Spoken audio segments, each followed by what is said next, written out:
Allora scopriamo, vai. Questa è un'opera d'arte. Io scalfisco e faccio uscire il negativo in tutte le opere. Poi andiamo là e mettiamo le firme. Io no. Assessore, dovete. Mettiamo la data di oggi.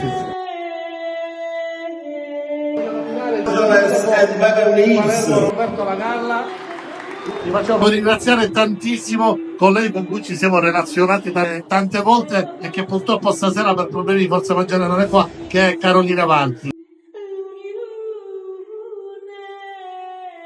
Il sindaco di Berlino, facciamo un applauso perché ci sentono. Un teatro che deve essere abitato da tutti. I giovani possono ritornare in Sicilia sapendo che qui siamo tutti persone. Perché mi trema la mano?